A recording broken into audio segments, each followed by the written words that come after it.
Gracias, Jorge. Pues buenas noches a todos. Hoy vamos a iniciar nuestro cuarto día de formación de los módulos uno, 2 y 3 del acompañamiento a catequistas de personas con discapacidad intelectual. Hasta el día de ayer estuvimos viendo esta parte del ser. A partir de hoy vamos a ver el saber hacer del catequista, el saber y luego vamos a ver el saber hacer. Y bueno, para iniciar, quisiera que nos comentaran acerca de la sesión que tuvimos ayer con Eva, qué les quedó, quién nos quiere compartir qué les quedó de la sesión de ayer. A ver, levanten sus manitas. ¿Quién nos comparte? Telma, adelante, Telma.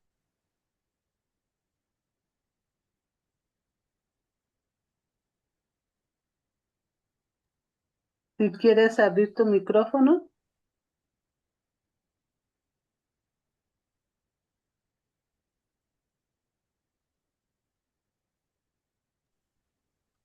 Telma, ¿puedes abrir tu micrófono?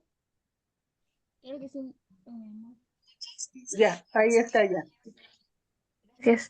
El día de ayer fue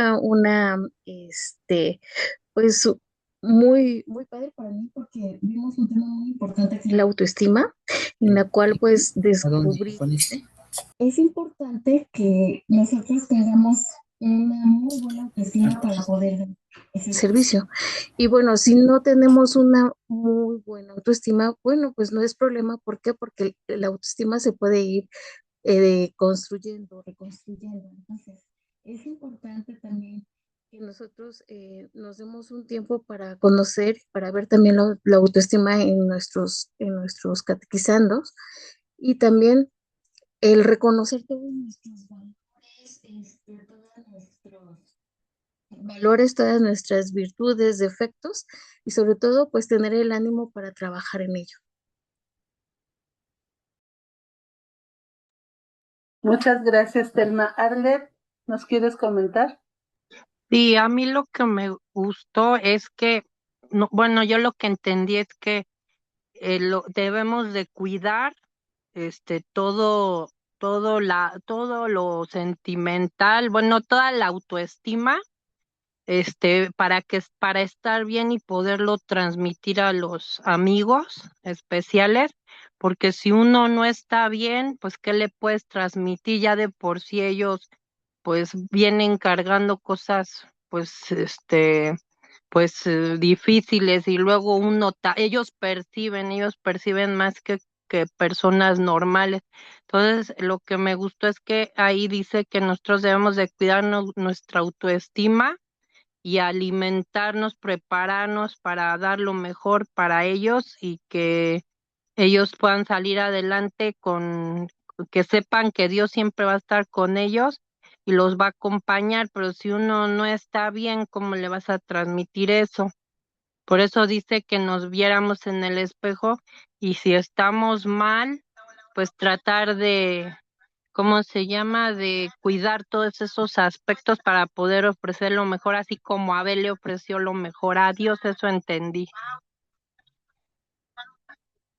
Gracias, Arlet. Pues sí, es cuidar nuestra autoestima. Nos dio varias condiciones de la autoestima, alta, media, baja, y también nosotros podernos reconocer. Ayer se fijaron que todos los trabajos fueron individuales, no trabajamos en equipo, precisamente porque era que cada uno fuéramos haciendo nuestra lista y hoy que nos decía, vayan anotando qué es lo que ustedes están considerando que deben de mejorar, porque era un trabajo personal para que nosotros identificáramos cómo estábamos en relación con la autoestima que nosotros tenemos.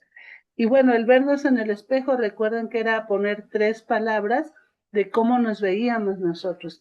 Y luego, en un futuro, cómo nos íbamos a ver, cómo queríamos o soñábamos vernos, ¿no? Entonces, sí es que fuéramos reconociendo nuestra propia autoestima para ir trabajando en ella. Pues bien, hoy vamos a tener otro tema también muy importante acerca de los ejes teológicos que se manejan en esta catequesis. Para iniciar vamos a hacer una pequeña oración y para poderles presentar a nuestro expositor que está también de lujo. Bien, le voy a pedir a Elizabeth si nos ayuda a hacer la oración, por favor, Elizabeth. Sí, Mari, gracias. Buenas noches. Nos ponemos en presencia del Señor. Señor Dios, Padre de amor, te damos gracias porque en tu creación nos regalaste la vida y la belleza del mundo. Te alabamos por tu alianza, que nos une a ti como hijos y hermanos. Te bendecimos porque nos has elegido para anunciar tu luz y tu ternura. Te reconocemos como nuestro Salvador, que nos rescata y nos llena de esperanza. Y te pedimos que nos santifiques cada día para vivir con alegría tu palabra y tu misión.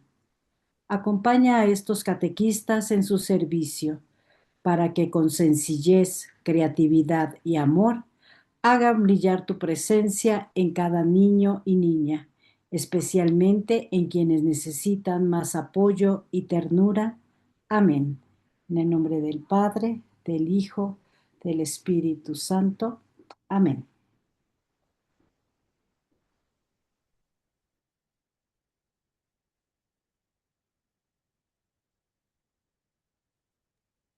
Gracias, Elizabeth. Pues bueno, ayer les decía que estábamos de lujo, hoy estamos también de super lujo. Nos acompaña nuestro querido maestro Jorge Arévalo Nájera. Él es director de Biblia en nuestra Comisión de Pastoral Profética. También es docente en La Salle y todos los cursos de Biblia, pues él es quien nos da, quien nos dirige. Así que hoy estamos muy bien acompañados con un experto en teología y ahí les voy a pedir que lo visiten en Facebook para que aprendan un poquito, como yo, cada que lo consulto. Pues bien, bienvenido Jorge, gracias por aceptar la invitación y te cedemos los micrófonos. Agradezco mucho, Mari. Muchas gracias a todos por estar aquí. Es como siempre un placer, un gusto compartir con ustedes, ávidos siempre del conocimiento de la palabra, del conocimiento de Dios, compartir este espacio en la Arquidiócesis de México. Pues bueno, voy a compartir con ustedes la pantalla para empezar a desarrollar este tema fundamental de los ejes teológicos. Permítanme un segundito.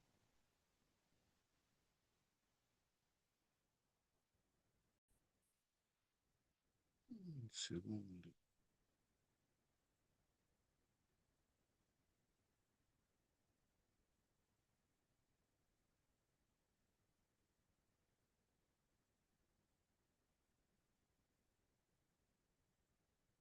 Bueno, el tema que queremos compartir con ustedes es el de los ejes y criterios teológicos del modelo catequético.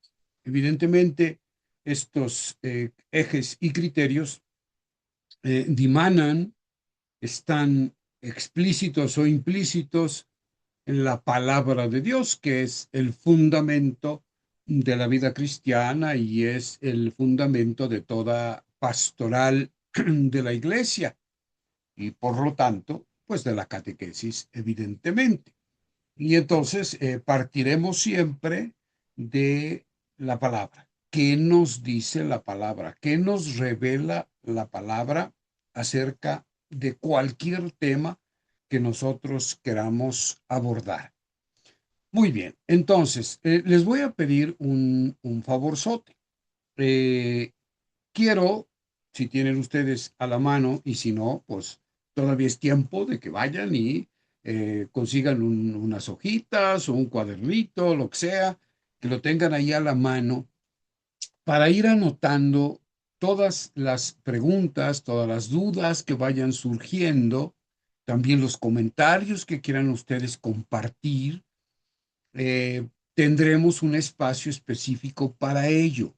Entonces, durante la exposición, vamos a mantener todos nuestros micrófonos apagados, silenciados, para que no se nos vaya a viciar el sonido y por otro lado también, pues no se desconcentre el que tienen ustedes ante sí hablando, ¿verdad? Porque soy un poquito distraído y entonces con sonidos y todo me saco de onda. Entonces les pido por favor mantener sus micrófonos apagados y en el momento de las preguntas ya tendrán ustedes anotado ahí todo y será mucho más fácil y más fluido, más dinámico el compartir.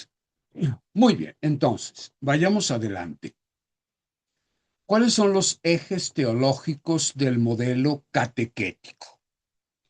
En primer lugar, la creación, el tema de la creación.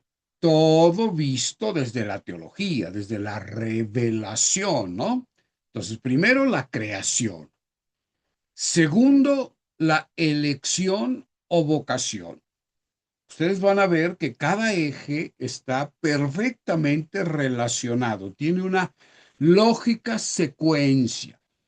Primero está la creación a través de la cual el Señor nos muestra, nos comunica su amor, su predilección, su ternura. Muchas cosas de su ser se pueden adivinar, se pueden vislumbrar en la creación misma. Dios nos ha creado para algo, con un propósito, y por eso nos ha elegido. Nos ha elegido y nos llama para algo específico. Entonces, ese es otro eje. El primer eje es la creación, pues es lógico, ¿verdad? Primero crea, después el Señor elige y llama. Después el Señor establece una alianza con nosotros. Esa alianza nos lleva a vivir de tal forma que nos lleva a la total plenitud de nuestro ser. A eso llamamos salvación. Y a través de un proceso, porque es eso, la santidad es un proceso, a través de ese proceso en el que el ser humano va configurándose cada vez más en Cristo, y por eso se hace santo, el Señor le va llevando a cumplimiento de su voluntad. Muy bien, esos son los ejes teológicos: creación, elección o vocación, alianza, salvación y santificación. Son pautas teológicas orientativas que, digámoslo así, constituyen el esqueleto de todo modelo catequético. Son ejes que presentan las etapas fundamentales de la historia de la salvación, desde la creación hasta la vida cristiana en acto o santificación. Eso es la santificación, la vida cristiana en acto, por el don del Espíritu de Cristo, claro está.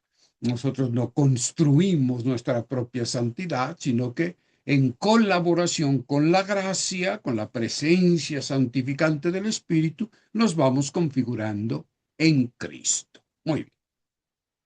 Vayamos entonces con el primer eje. Ese eje es el de la creación. Las obras de Dios lo reflejan, dice Romanos en su capítulo primero, versículos 18 a 24. Me permito leerlos.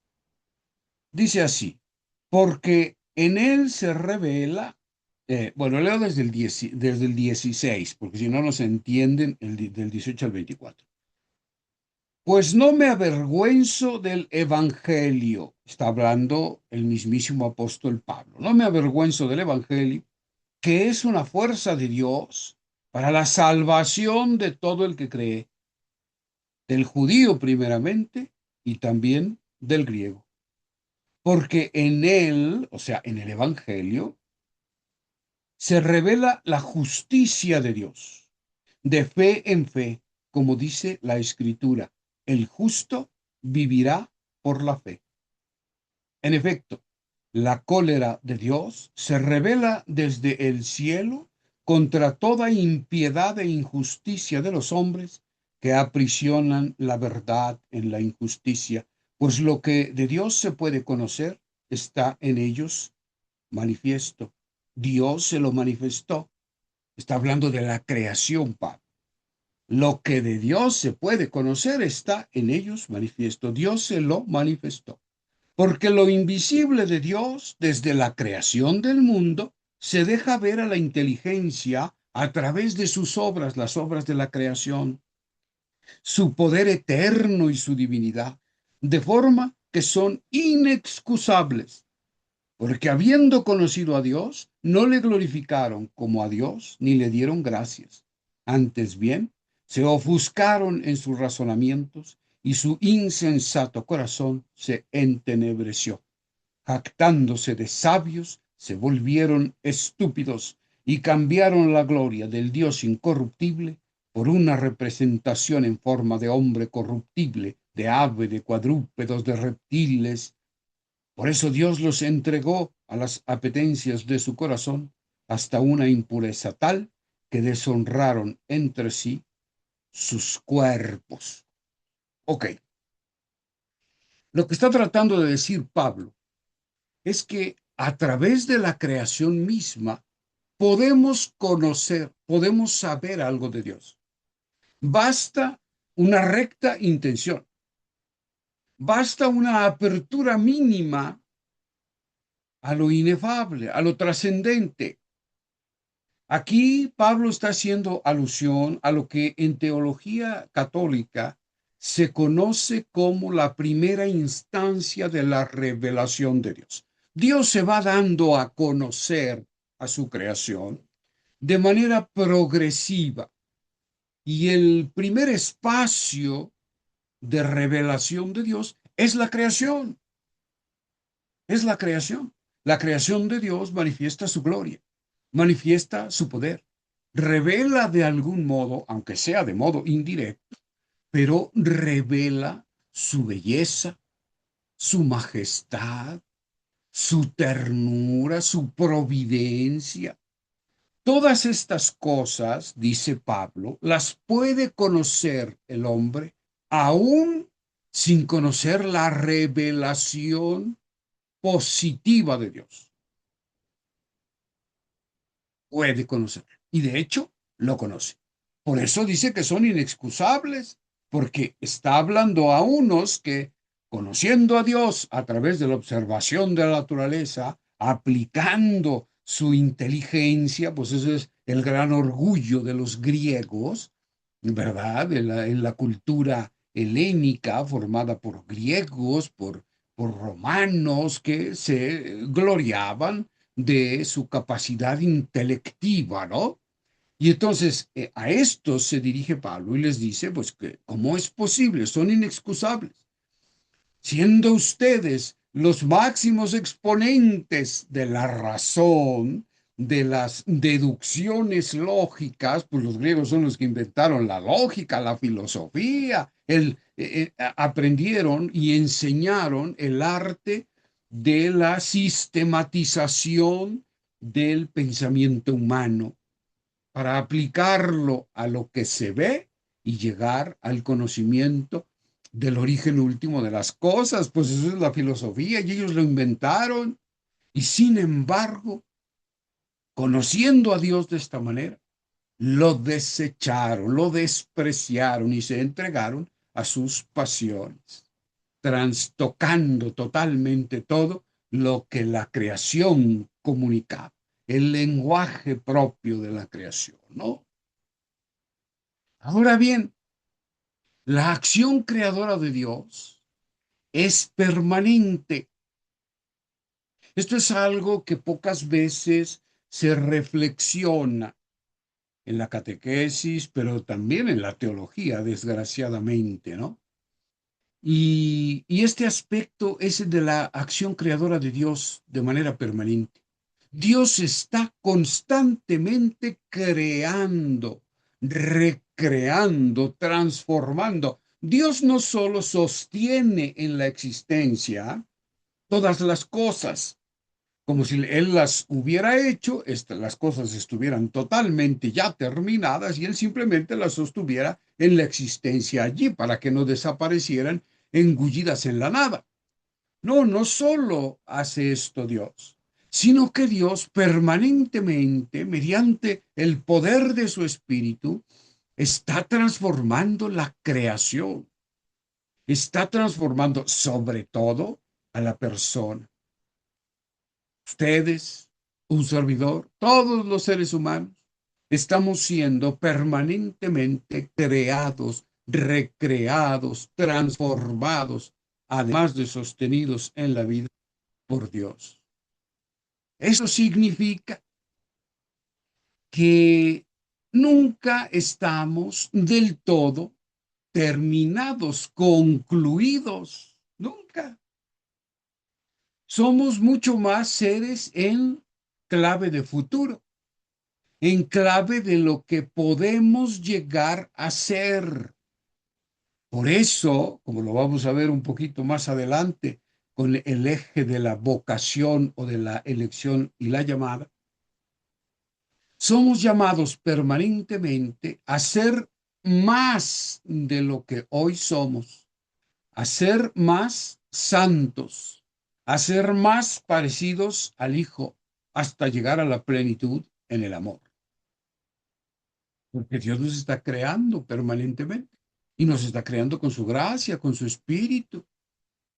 Nunca entonces algo es definitivo en nuestra vida. Esa es una consecuencia espiritual lógica. Nunca nada es definitivo en nuestra vida. Lo que yo creo conocer hoy de Dios, por ejemplo, por mucho que haya ido a cursos, por mucho que tenga años de enseñar catequesis, no importa. Por muchos años que yo me haya dedicado a conocer a Dios, Dios siempre será un misterio, siempre, siempre será algo nuevo, algo insospechado, algo inefable, que nos llama permanentemente a crecer en el conocimiento de Él y por lo tanto en el conocimiento de la verdad. Pero al mismo tiempo, esta acción creadora permanente de Dios nos invita a no absolutizar lo que hoy creemos que nosotros somos. No podemos absolutizar lo que creemos acerca de Dios, pero tampoco debemos absolutizar lo que hoy creemos acerca de nosotros, los juicios que hacemos acerca de nosotros. Nunca. Por eso, la catequesis no puede ni debe ser la comunicación de ciertas verdades conceptuales, por muy religiosas que parezcan. No puede reducirse a eso la catequesis. Claro que se tiene que dar un marco teológico, un marco teórico, un marco catequético, pues fundamentado, sólido, pero no puede quedarse en eso la catequesis, sino que tiene que ayudar a llevar a la persona, sea cual sea el destinatario, a llevar a la persona a comunicarse con Jesús, único y suficiente mediador entre Dios y los hombres. El encuentro vivo con Jesús es la finalidad de toda catequesis, de todo esfuerzo teológico, de todo curso bíblico, de todo curso de teología, de eclesiología, de escatología, de lo que sea.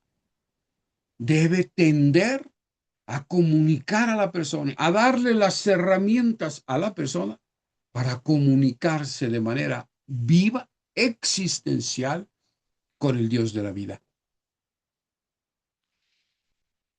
Ahora bien, vayamos al siguiente eje, el de la elección o vocación.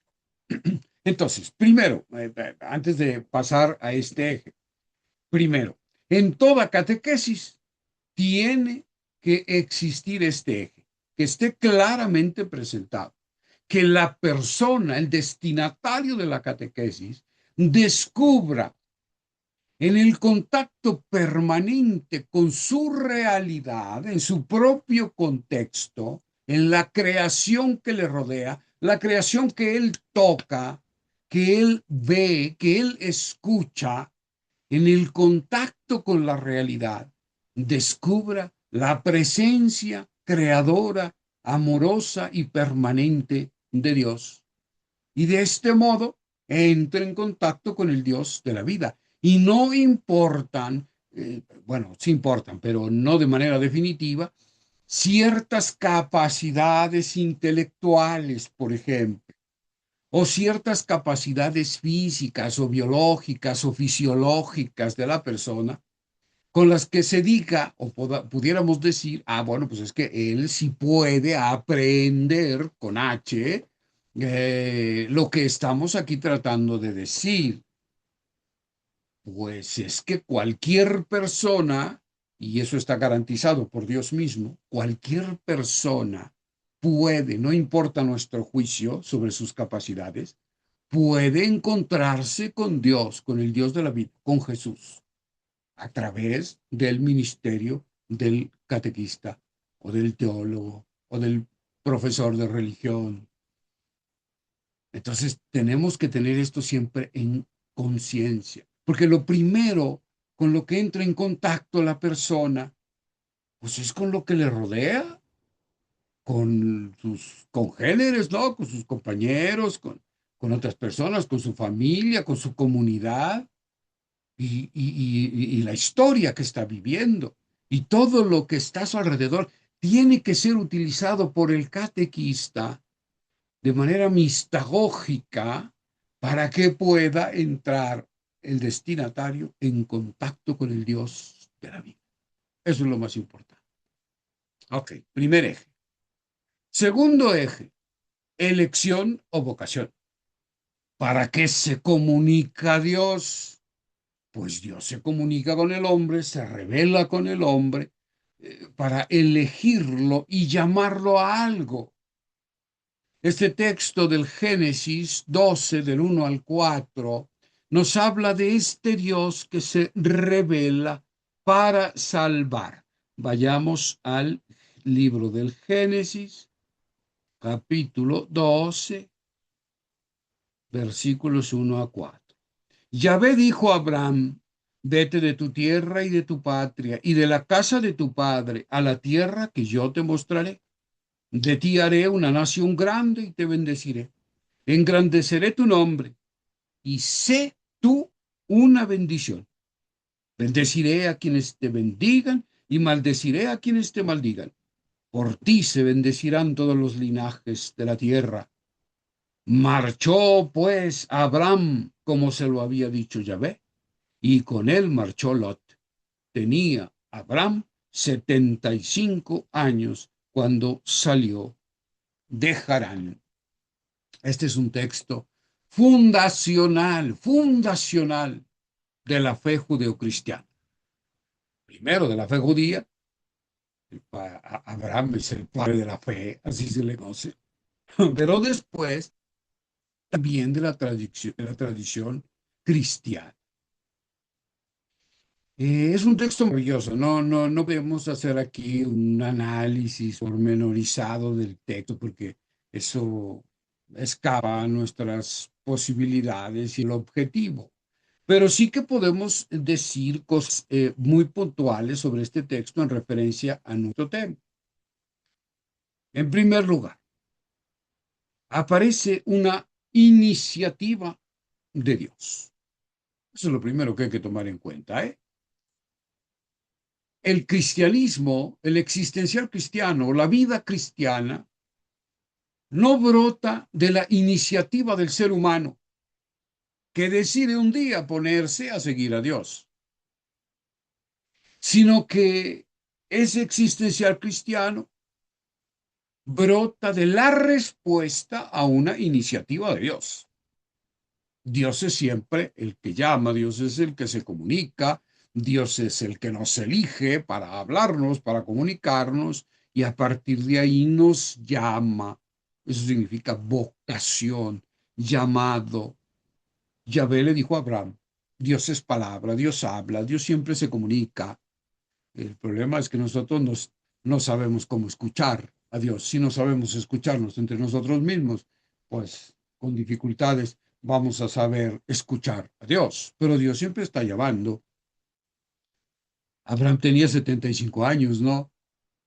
O sea que él puede llamar a la edad, en el momento en la época de la vida que él considere adecuada.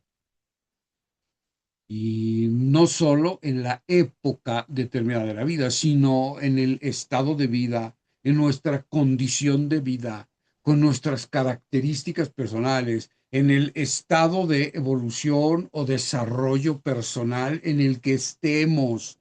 Dios elige o nos elige más bien en cualquier momento. Por eso hay que estar atentos. Es un Dios que camina, es un Dios que pasa, es una constante permanente en la Sagrada Escritura. Se nos presenta a un Dios que pasa a nuestro lado, que viene a nuestro encuentro. Hay múltiples pasajes que hablan de esto. Y el ser humano tiene que estar atento al paso de Dios, a la Pascua de Dios. La Pascua no solo se refiere a la resurrección. Pascua significa paso. Y Dios pasa por nuestra vida.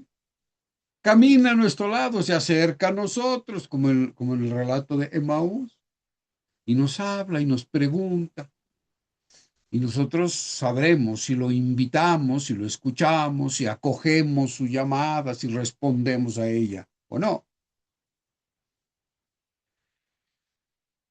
Yahvé dijo a Abraham, y le dice algo pues, tremendo, ¿no? Vete de tu tierra y de tu patria y de la casa de tu padre a una tierra que yo te mostraré. Es una promesa, yo te mostraré, es una promesa, pero al mismo tiempo exige un desprendimiento. Toda elección o vocación conlleva el desprendimiento de la persona, desprendimiento de las cosas que atesora como más sagrada, cosas a las que se apega, cosas a las que ama profundamente y que quisiera tener para siempre, pero eso es siempre una falacia, es una mentira. Por eso Jesús también invita permanentemente al desapego.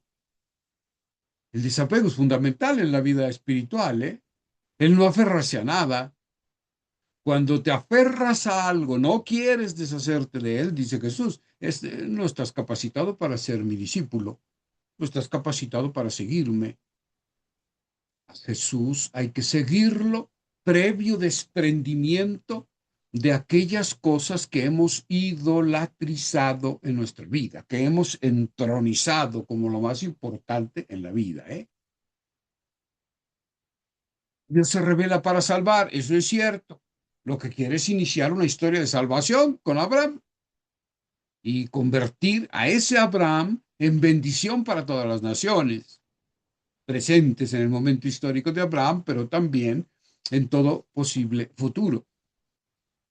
Pero para ello hay que desprenderse de lo ya poseído. Peregrinos en la tierra, dice Jesús.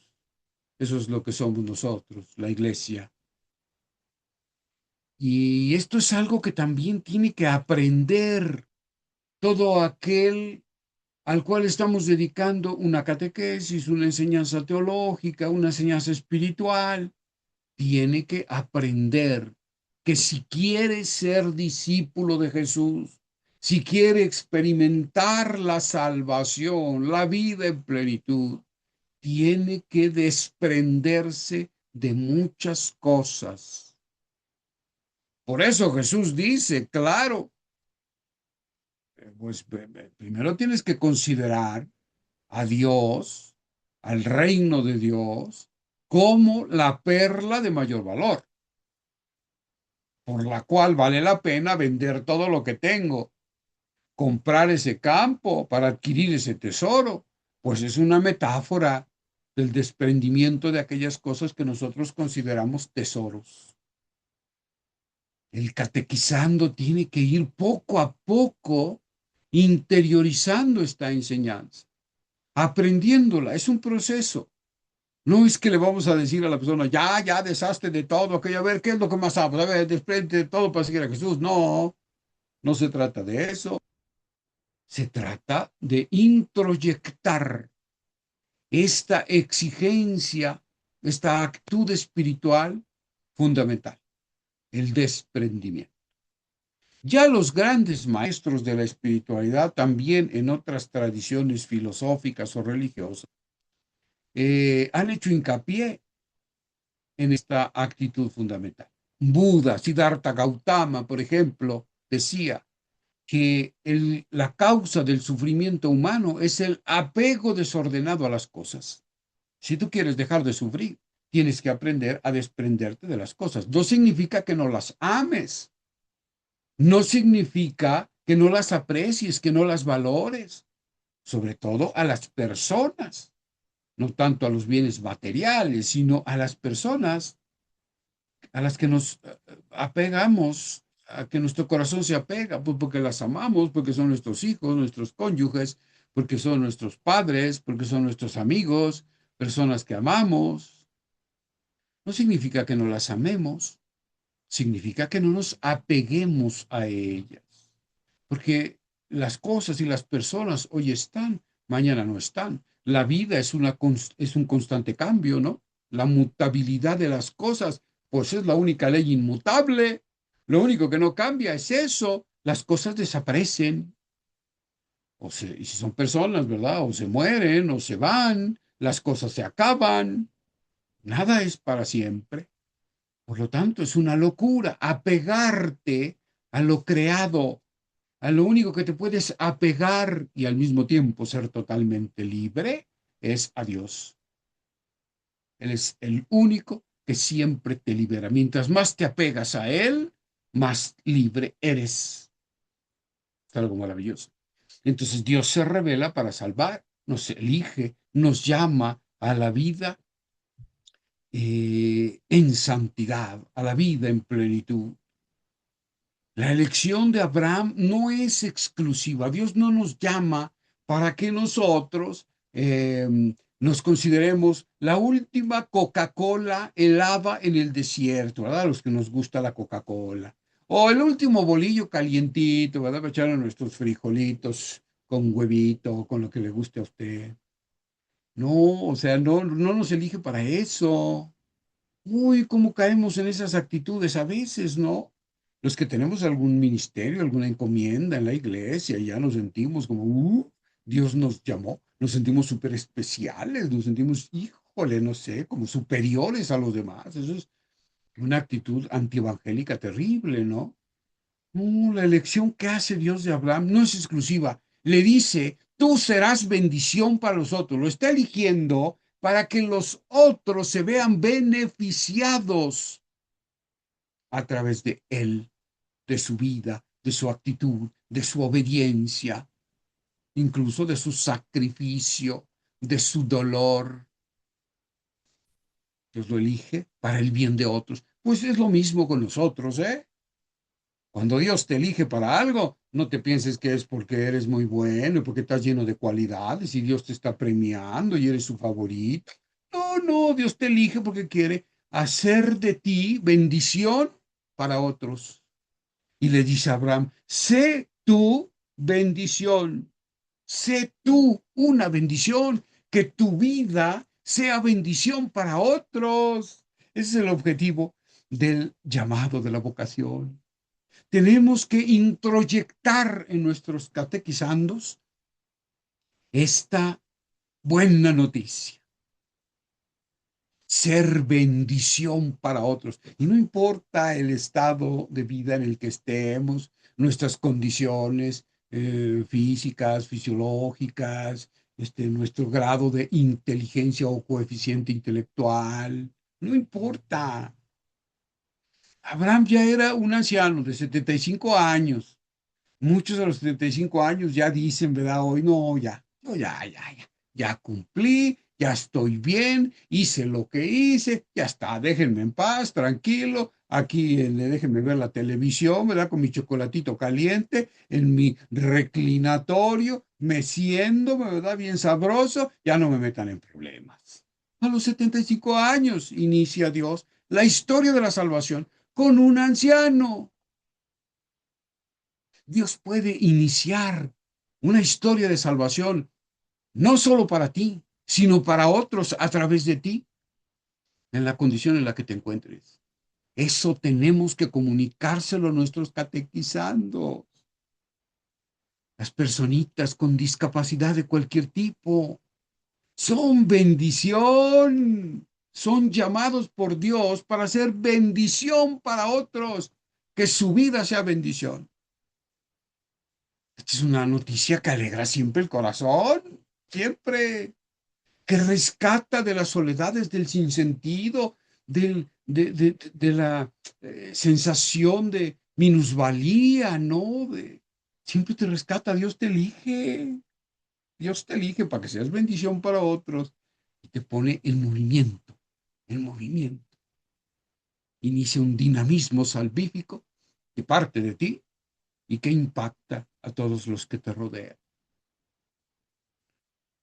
Muy bien, vayamos a nuestro tercer eje, la alianza o pacto. Ok, ¿qué es una alianza primero? ¿O qué es un pacto? Bueno, definamos una alianza como una relación interpersonal entre Dios y su pueblo. Eso es una alianza. Relación interpersonal, ¿eh? Una alianza no es un contrato mercantil en el que yo te doy unas cosas y tú me das otras, ¿verdad? No. Una alianza es siempre dinámica. Una alianza es una relación que implica a los participantes de la alianza, en este caso, a Dios y al ser humano. Entonces, la alianza hace referencia no a un testamento. Hemos perdido el sentido de esto porque nosotros llamamos, por ejemplo, a las dos grandes secciones de la Sagrada Escritura, la llamamos Antiguo Testamento y Nuevo Testamento. Pero es que un testamento se hace para dejar la herencia a alguien, a tus deudos, cuando tú mueres. O sea, no es una relación vital, es un pacto pues, legal en el cual yo te cedo ciertas cosas que poseo una vez que yo me muera. Pero no hay relación conmigo. En cambio, una alianza es una relación viva, una relación entre personas, que están vivas las dos. Debería llamarse antiguo pacto o antigua alianza y nuevo pacto o nueva alianza. Pero bueno, ya la costumbre, los siglos, así se conoce, y bueno, está difícil cambiar eso, pero hay que tener siempre esto en la mente. Se nos narra en la Sagrada Escritura alianzas, porque no solo hay una, no solo es la del Sinaí y la de Cristo, esas son las emblemáticas, pero hay un montón de alianzas que Dios hace en el Antiguo Testamento. Claro, estas alianzas que Dios va haciendo son progresivas, cada vez más profundas, ¿no? Primero hace una alianza con Abraham, lo acabamos de ver. Dios le hace una promesa. Cuando Dios hace una promesa y hace un llamado, está estableciendo una alianza con la persona. La historia de Abraham es una historia de la relación entre Dios con Abraham. Hasta llegar de manera progresiva a una alianza definitiva en Cristo. En el Sinaí se entrega la ley, ¿no? La ley, que es un conjunto de normas que de algún modo ayudan al ser humano a ir viviendo progresivamente en la libertad y en la fidelidad a esa alianza, que siempre es una alianza que lo que quiere es ayudar a la persona a que establezca relaciones más positivas y propositivas con los demás, ¿eh? No es un conjunto de órdenes que Dios da porque Él es Dios y aquellos tienen que cumplir porque sí, porque a Dios se le ocurrió, ¿verdad?, darles una serie de mandamientos. No, es un conjunto de torots. En hebreo, la palabra con la que que nosotros traducimos como mandamientos es torots, que significa enseñanzas. Y es muy distinta una enseñanza que un mandamiento. Cosas bien diferentes, ¿no es cierto?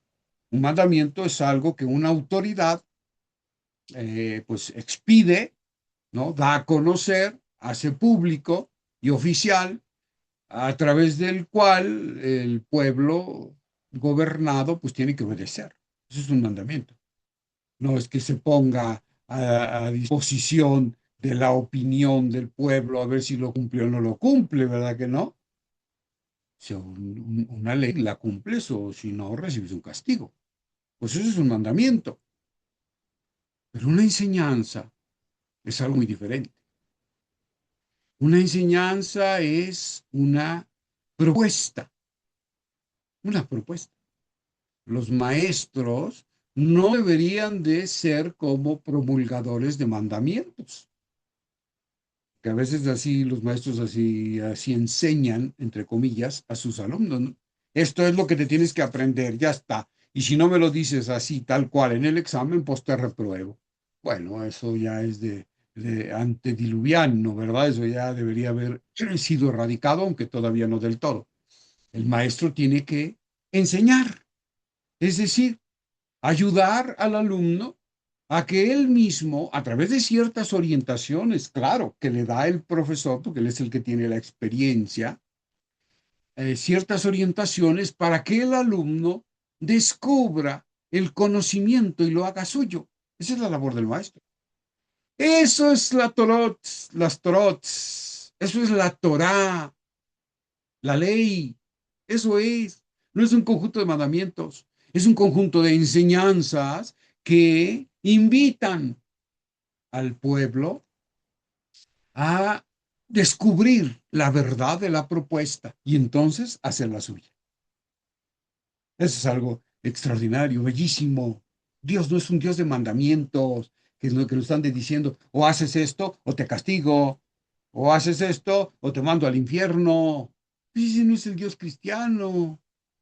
El Dios cristiano propone, siempre propone. Él mismo se propone.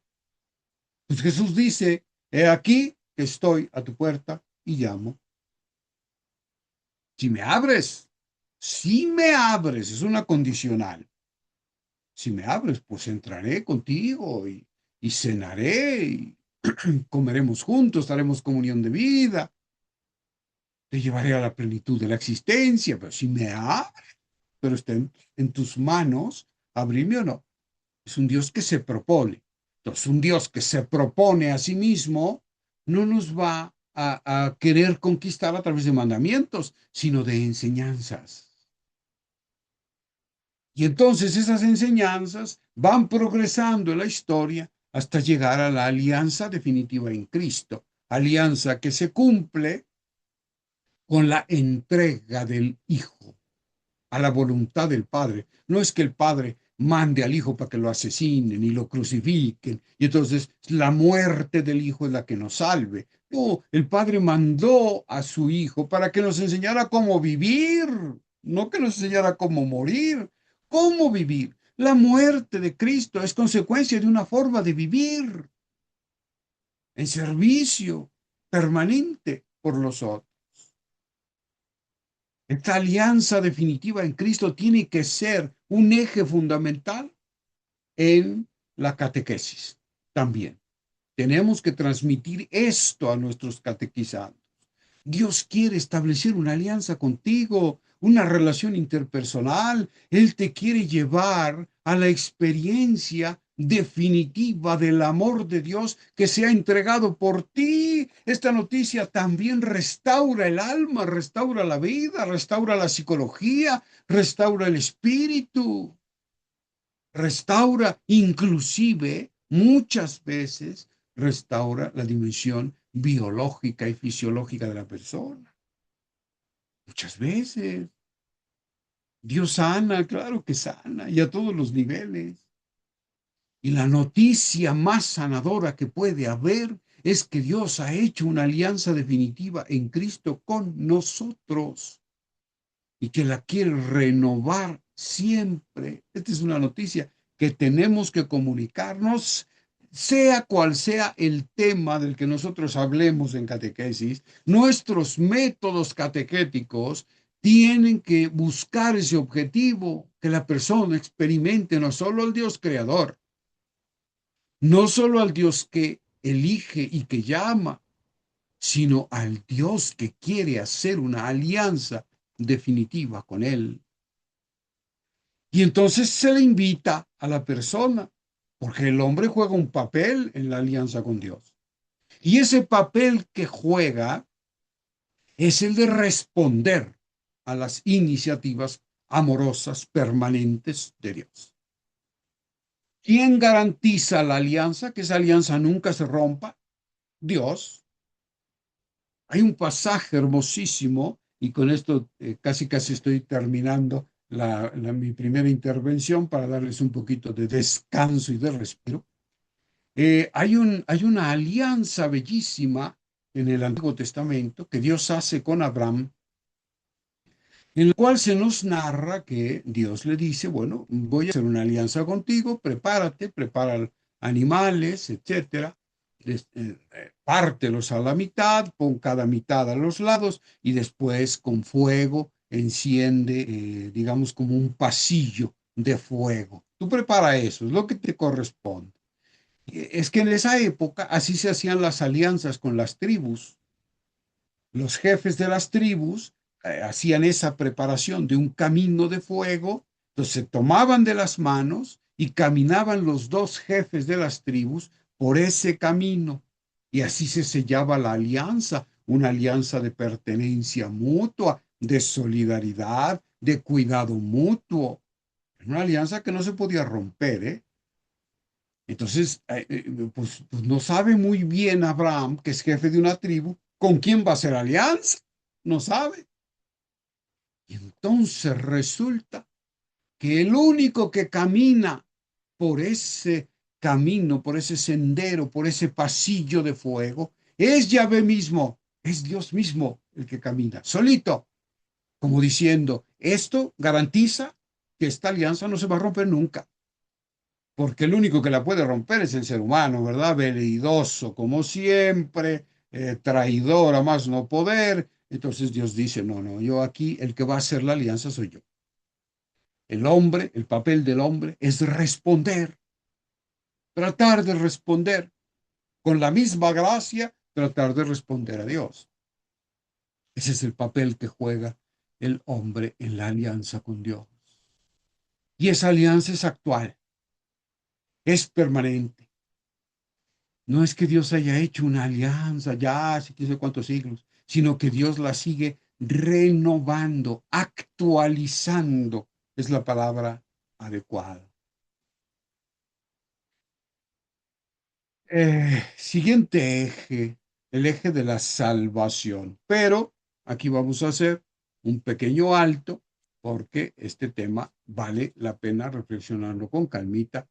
Y entonces yo dejo de compartir un momento para que ustedes, salvo que Mari tenga una mejor idea, yo los dejo descansar unos minutitos y tú nos dirás a qué hora regresamos, Mari. Sí, Jorge, daríamos 5 minutos, son 7:57, regresamos a las 8:03, ¿sí? Perfecto. Y no Muy sé bien. si ponemos mientras pausa la grabación, Jorge. Ah, sí, claro, claro, enseguida. Gracias. Entonces regresamos a las 8:03. Gracias. Adelante, Jorge. Gracias, Feli. Muy bien, perfecto. Muy bien por ese ejercicio. Nos cayó requete bien. Gracias, Elizabeth. Muy bien, vamos entonces, les voy a compartir nuevamente la presentación. Ok, entonces, vamos a hablar del cuarto eje, que es el de la salvación. Y tenemos que hacer algunas precisiones sobre este término, porque a veces ocurre que somos muy reduccionistas con el término y entendemos la salvación como el simple rescate de Dios o que Dios evita, la acción de Dios que evita que nosotros caigamos en la condenación eterna, ¿no? Ya está, en lo que entendemos nosotros por infierno. Entonces, salvación sería eso exclusivamente, que Dios decide no enviarnos al infierno, evitarnos la pérdida definitiva en el infierno. Pero salvación no es exclusivamente eso, es parte de, entendido el infierno como un estado existencial, no un lugar, sino un estado existencial de frustración definitiva, de descomunión con Dios y con los otros, la soledad absoluta, que es exactamente la antípoda de aquello para lo cual hemos sido creados. Nosotros hemos sido creados como seres en relación, y en la relación con los demás, con Dios, con nosotros mismos, con el entorno, entonces ahí alcanzamos la plenitud de la vida y nos vamos desarrollando y nos vamos humanizando, etcétera.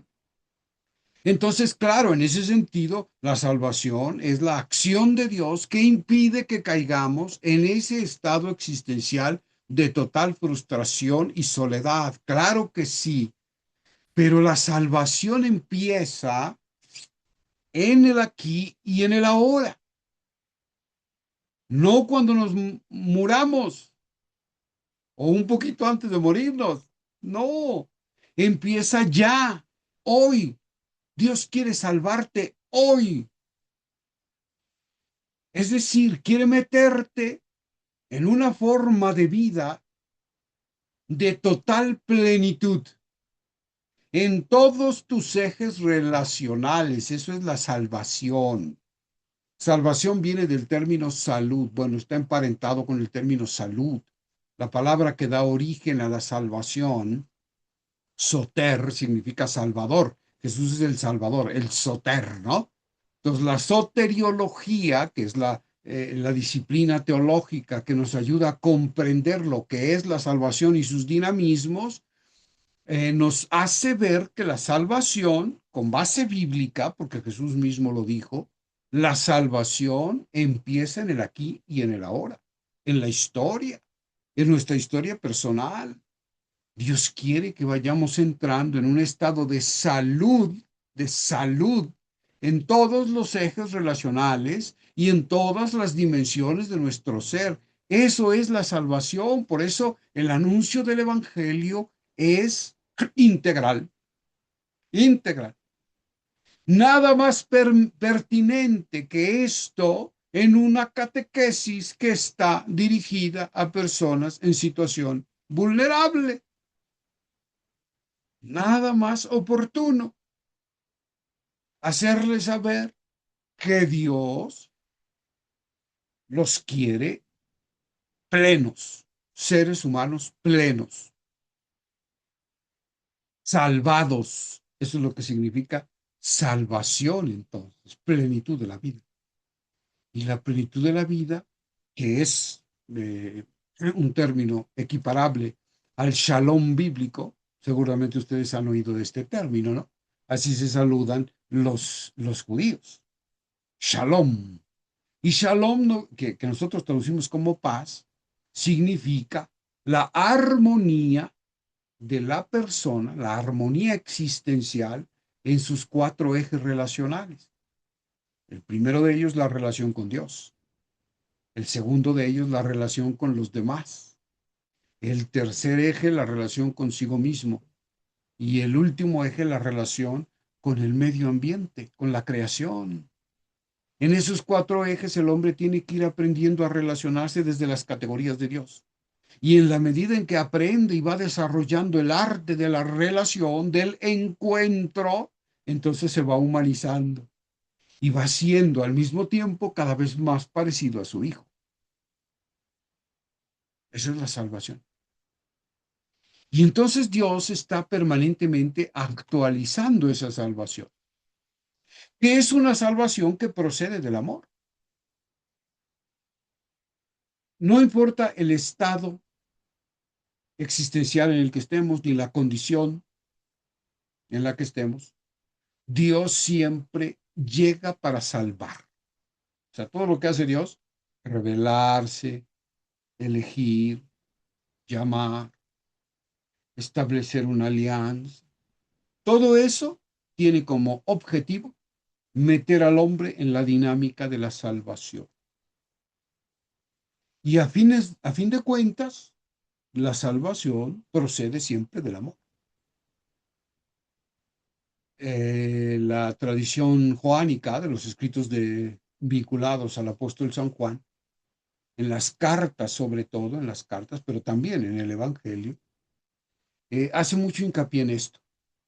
Por ejemplo, el Evangelio dice, tanto amó Dios al mundo que entregó, se entiende, al ser humano, entregó al ser humano a su Hijo, lo puso en sus manos, en su historia, para que todo aquel que en él cree, es decir, que se adhiera a él, que acepte su mensaje, que entable una relación interpersonal con él, ese se salve, ese llegue a la vida en plenitud, ese conozca la verdad y por lo tanto se libere de la mentira. Una maravilla ese texto. Pero el motor de esa decisión de Dios de entregarse en la persona de su Hijo es el amor. Es el amor. No es un orgullo herido. No es que Dios, por enojo, ¿verdad? Haya mandado a su hijo y le dijo, ándale, ve para que te maten y entonces así ya el hombre yo no lo destruya. Es una visión espeluznante y es la visión que tenía Lutero acerca de la salvación en Cristo, ¿eh? Él pensaba eso.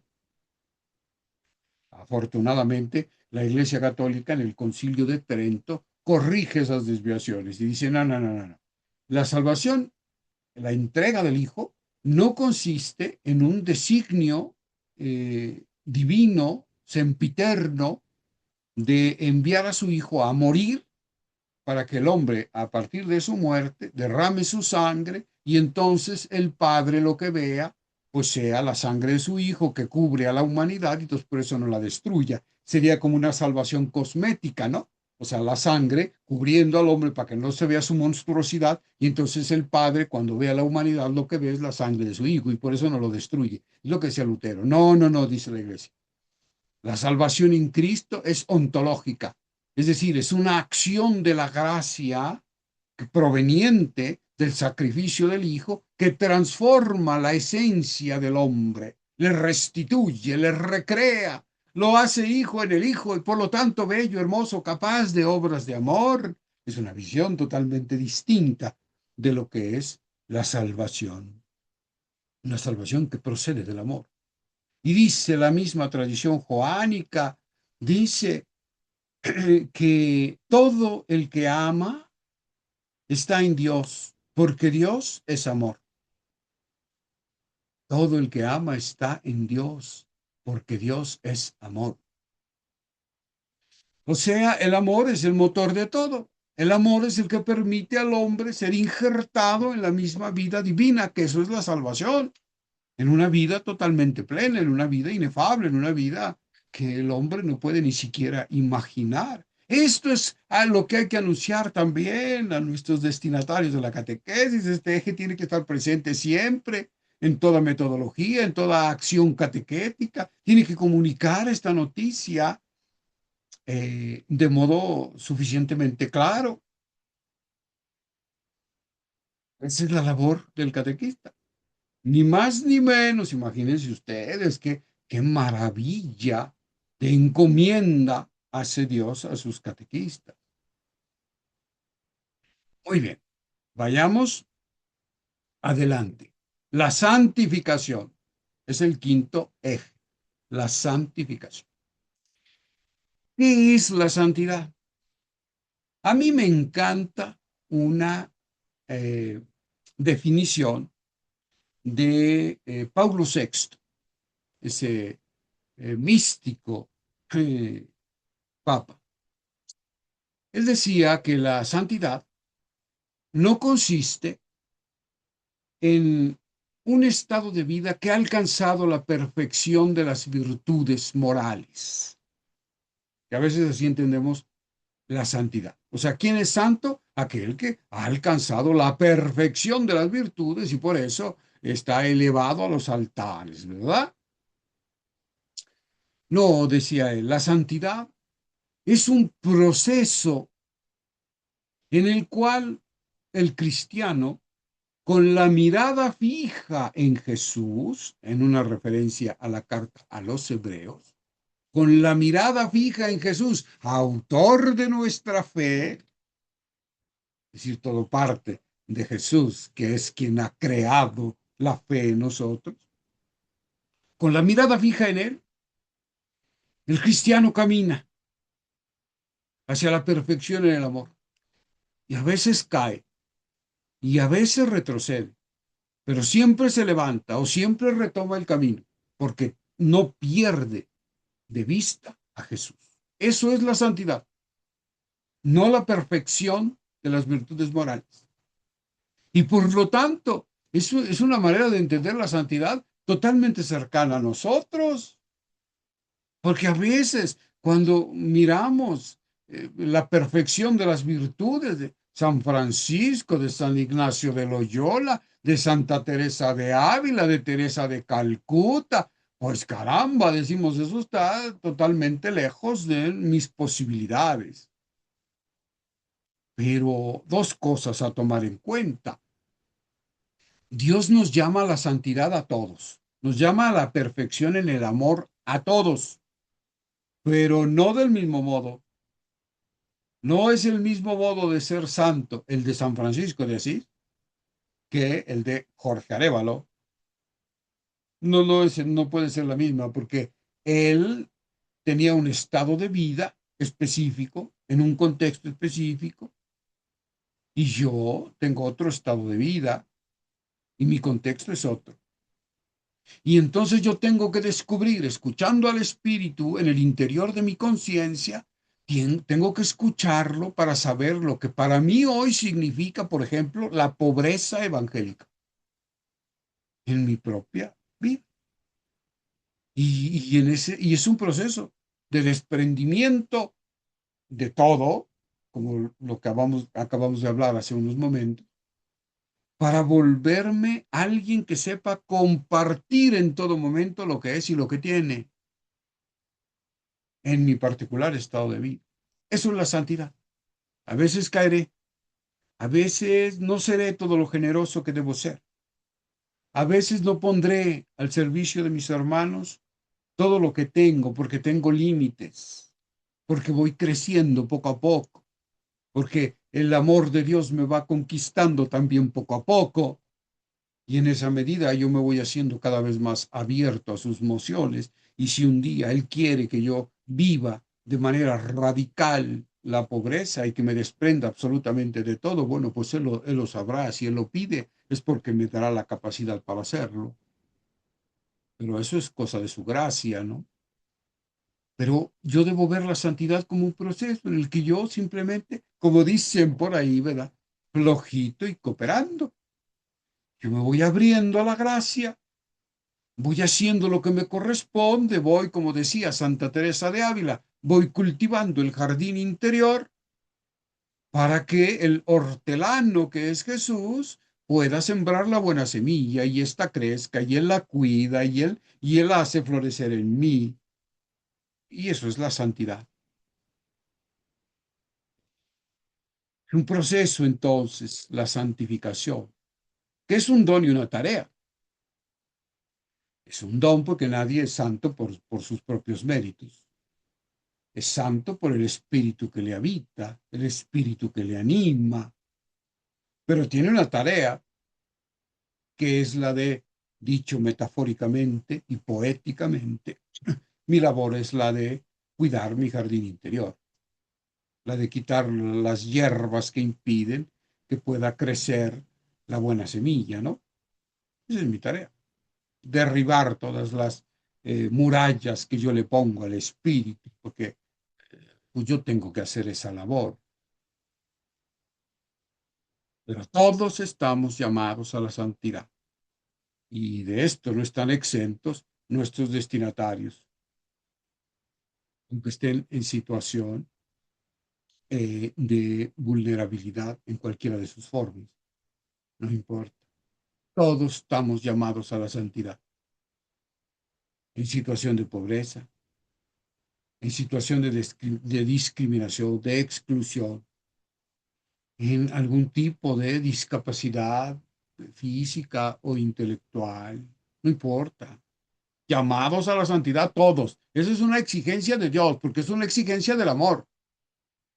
Es como un llamado de Dios muy fuerte a decirnos, pues no te quedes allí condoliéndote, no te victimices, tú estás llamado a la santidad. Y yo te garantizo que tú puedes, si quieres, ser santo. Y al ser santo, ser bendición para todos, ser bendición para el mundo entero.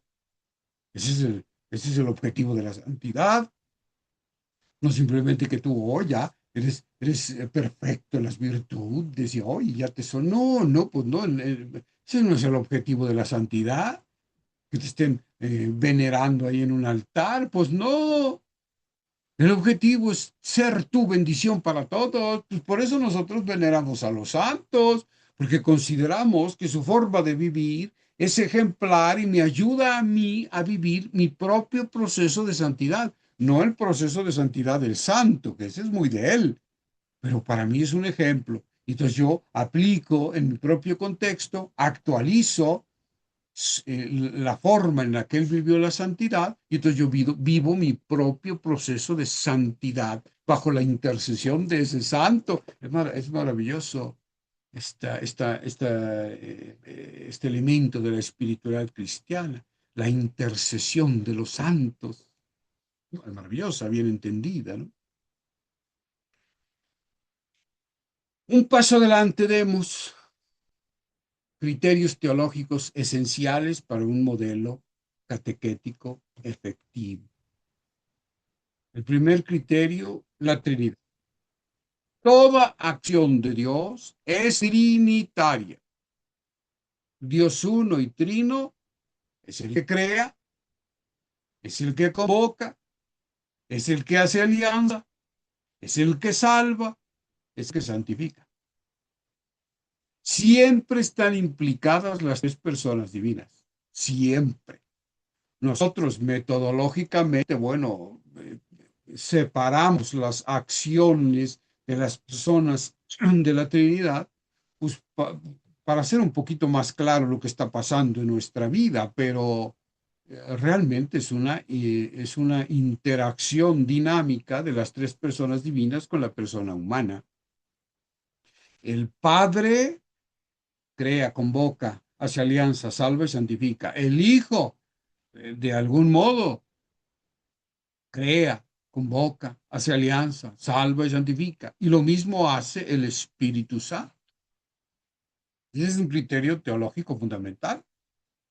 Tenemos que dejar esto bien claro en nuestro mensaje, en nuestra metodología, en nuestra planeación didáctica, en la catequesis, que aparezca con claridad en la Trinidad actuando en cada etapa de la vida humana. Segundo, la soteriología. Entonces, primero, la Trinidad. Segundo, la soteriología. Es decir, la iniciativa salvadora del Padre. Es decir, vamos a tratar como de desglosar un poquito esta acción trinitaria de Dios. La soteriología, en primer lugar, el primer aspecto, la iniciativa salvadora del Padre. La soteriología, ¿qué cosa es? No sé si ya lo dije, pero es una disciplina de la teología que se encarga de analizar lo que es la salvación en la vida humana y los dinamismos y consecuencias que ésta tiene. Eso es la soteriología. Soter significa salvador, por eso Jesús es el soter, el salvador, ¿no? Entonces, hay un papel del Padre, del Hijo y el Espíritu en la salvación del hombre. Pero la iniciativa salvadora, y esto es una constante en la revelación bíblica, el que inicia todo este movimiento es el Padre. El Padre es el que desde el Antiguo Testamento, por ejemplo, es el Padre el que escucha el clamor de su pueblo que está sojuzgado en Egipto. Pues él escucha y él baja, escucha y baja para salvar y liberar a su pueblo y llevarlo a una tierra que emana leche y miel. Es iniciativa del Padre. Pero al mismo tiempo que él tiene la iniciativa, es el origen de la salvación del género humano, también es el fin. La espiritualidad cristiana está dirigida hacia el Padre. Cristo es el mediador, pero él no es la finalidad de la espiritualidad cristiana. Es centro de la espiritualidad cristiana, pero su objetivo es llevarnos al Padre. Eso significa patrofinalizada, que el Padre es la meta final de la vida humana, del cristiano y de todo ser humano. El abrazo escatológico, definitivo y final con el Padre. Espiritualidad patrofinalizada. Entonces tiene que quedar muy claro el papel del Padre en la salvación del ser humano. En segundo lugar, aspecto cristológico, la mediación salvífica de Cristo. Jesús es, y esto es una verdad sabida en la Sagrada Escritura, no podemos obviar esa verdad, no podemos matizarla de ningún modo. Jesús es el único mediador entre Dios y los hombres. Que hay salvación en otras iniciativas humanas, puede haberla. Eso lo enseña la misma iglesia. Pero esa salvación le llega porque Cristo actúa en esas otras iniciativas humanas, fuera de la iglesia. Ahí está presente el verbo, Cristo Jesús. Está actuando. Entonces, ¿se puede salvar un judío? Sí se puede salvar, pero no se salva por Moisés ni por el cumplimiento de la ley. Se salva por Cristo, que actúa en los corazones de los judíos de buena voluntad, que busca la verdad, la justicia, el amor, etc. Es solo un ejemplo. Y así podemos hablar de los budistas, del Islam, de los ateos. Si es que puede salvarse, es por la acción de Cristo, único mediador entre Dios y los hombres. Por lo tanto, es una espiritualidad cristocéntrica la del cristiano. Pues Cristo es el gozne, Cristo es la bisagra que permite al hombre entrar en el mundo de Dios. Por eso decimos que Él es el sumo sacerdote, el cual se ofrece a sí mismo para que nosotros en su misma vida podamos entrar en el mundo divino. Una espiritualidad cristocéntrica. Cristo está presente, pues, en los corazones de los hombres de buena voluntad. Esto es enseñanza de la iglesia, no es ninguna herejía. Cristo está presente en los corazones de los hombres de buena voluntad, a través de lo que nosotros llamamos la ley universal, la ley que está inscrita en los corazones humanos, la ley natural, así se le llama en teología, en soteriología, ¿no? Por eso puede haber salvación.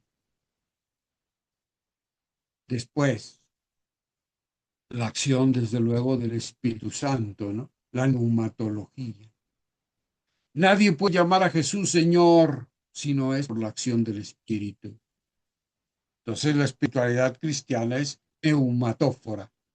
Significa eso, significa que la vida cristiana está impulsada por el Espíritu, es una vida llevada, impulsada por el Espíritu, pero al mismo tiempo es una vida, toda ella transida por el Espíritu y por lo tanto es una vida comunicadora de Espíritu. Es lo que dice Jesús en el Evangelio de Juan, que de la persona abierta a la fe, de la persona abierta a Dios, es la persona que nace del agua y del espíritu, es una persona renacida, pues de esa persona brotan ríos de agua viva. Es una imagen bellísima. Brota, brota, sale de él salvación para nosotros. Pues es lo que le dijo Dios a Abraham. Por eso se cumple en Cristo. Serás bendición para todos. La vida cristiana está llamada a ser bendición para otros porque es una vida comunicadora de espíritu. Es bellísima esta dimensión de la espiritualidad cristiana.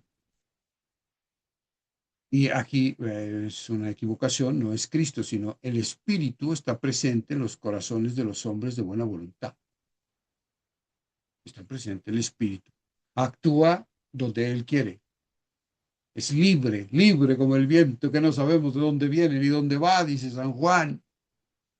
Pero está presente, actuando en todas partes, en la iglesia, fuera de la iglesia, en los corazones de los hombres, en las iniciativas de todos aquellos hombres de buena y mujeres de buena voluntad que quieren construir un mundo más justo y más humano. Y ya para ir cerrando con mi participación, está la acción eclesiológica. Todo esto que hemos venido viendo se hace operante y activo en la historia a través de la iglesia. El conjunto de llamados, de convocados por Dios, ¿no? Para que continúen la obra salvadora trinitaria en medio del mundo. Esa es la misión de la iglesia. Su origen es Dios mismo que le ha llamado, Dios mismo que le anima, Dios mismo que le habita. La iglesia es sacramento de salvación porque es la casa de Dios, es donde habita Dios, su iglesia. No me refiero a las construcciones de piedra o de lo que sea, sino a los miembros de la comunidad. Ellos son la casa de Dios. En ellos Dios está y a través de ellos Dios quiere seguir salvando. Esa es la misión de la iglesia, no otra. La misión de la iglesia no consiste en hacer proselitismo religioso y jalar agua para su molino. No, consiste en sumergir al mundo entero en el misterio trinitario, en el misterio de amor del Padre, del Hijo y del Espíritu Santo. Un amor que se entrega, amor del Padre, un amor que acoge en la otreidad, en la absoluta diversidad, acoge al Padre, ese es el Hijo, y un amor de salida, un amor que se comunica, un amor siempre nuevo, un amor que genera mundos y caminos nuevos, que genera vida donde aparentemente ya no hay esperanza para la vida. Pues esa es la misión de la iglesia, hacerle saber al mundo, sumergir al mundo en este tipo de amor. Y por lo tanto, para el catequista específicamente, hay que sumergir al catequizando en este amor trinitario de Dios. Por eso la catequesis tiene que ser mistagógica, que a través de símbolos, de imágenes accesibles que abren al misterio, permita al catequizando entrar en contacto con ese misterio de amor. Y claro, la liturgia juega un papel fundamental en la misión de la iglesia. ¿Por qué?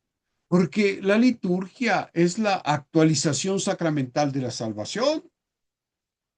Nos hace falta muchísima educación litúrgica, pero es que la liturgia es eso, es la actualización en el aquí y en el ahora de la historia de la salvación. Si entendiéramos eso, de otra manera viviríamos la liturgia y obtendríamos de ella toda la savia salvífica que contiene. Muy bien. Bueno, pues así termino yo mi participación. Les agradezco muchísimo y damos unos minutitos. Mari, tú nos dices hasta cuántos minutitos tenemos para responder algunas preguntas, si es que hay preguntas o recibir comentarios. pues adelante. Sí, tendríamos 10 minutos para preguntas, para comentarios, para dudas. Adelante.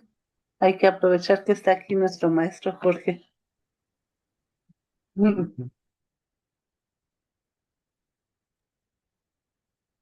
Adelante, Leonardo. Hola, buenas noches, profesor Jorge. Una pregunta que a mí me la han solucionado de diferentes maneras, diferentes definiciones. ¿Por qué se le dice la tierra que da leche y miel a la Ok, tierra que... Por favor. sí, sí, claro que sí, Leonardo. Bueno, la leche hace, bueno, en primer lugar, tierra. La tierra es algo importantísimo en la tradición judeocristiana porque es el símbolo del cumplimiento de la promesa de Dios. Por eso el judío aprecia de una manera eh, muy radical su tierra física, ¿no? Porque él entiende la promesa de la tierra por parte de Dios, la entiende de manera física. Bueno, nosotros los cristianos no lo entendemos de manera física.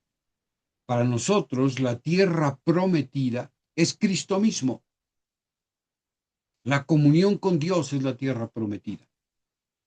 Ahora, esa comunión tiene dos características. La primera de ellas es la parte nutricia, la leche. La leche hace referencia a la parte nutricia. La comunión con Dios nos da vida, una vida sobrenatural, una vida provechosa, una vida con sentido, con propósito.